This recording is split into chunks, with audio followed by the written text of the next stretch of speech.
रहीम नज़र में हूँ कीमतवान। तो आज का नुस्खा मैदे के हवाले से बड़ा ज़बरदस्त है, माह मुबारक भी है और रमज़ान में आप जितना भी कहें किसी को कि आपने परहेज़ करनी है, लेकिन फिर भी सहरी में और अफ्तारी में बदपरहेज़ी लाजमी हो जाती है। चटपटी चीज़ें जो हैं वो खानी पड़ जाती हैं और खाने को दिल भी करता है। तो इंशाल्लाह आपकी ये सारी बदपरहेज़ियों को ये नुस्खा जो है वो इंशाल्लाह कवर करेगा।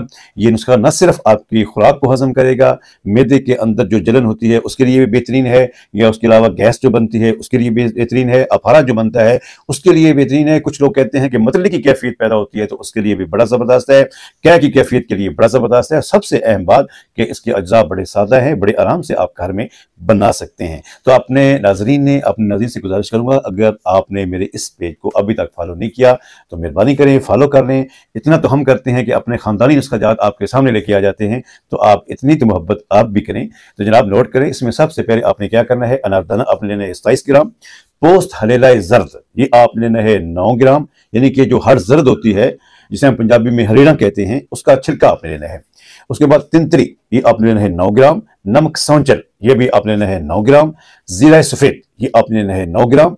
उसके बाद पोस्ट बेहड़ा यानी कि बेहड़ों के छिलके ये आपने लेना है 9 ग्राम, और जीरा स्या 4.5 ग्राम, तिलवरी आपने लेनी है 4.5 ग्राम, और सुंड भी आपने लेनी है 4.5 ग्राम। इन तमाम अद्वियात को अच्छी तरीके से बारीक पीस कर आपने खुश्क जाल में महफूज करना है। एक जबरदस्त किस्म का नुस्खा आपके पास आ चुका है। छोटा चम्मच खाने के बाद पानी के साथ इस्तेमाल करें तो परहेज कर लें तो आपकी मेहरबानी होगी। वो फायदा जो परहेज ना करने से आपको होता है, अगर आप परहेज करेंगे तो इंशाल्लाह बहुत जल्दी जो है वो आपको फायदा होगा।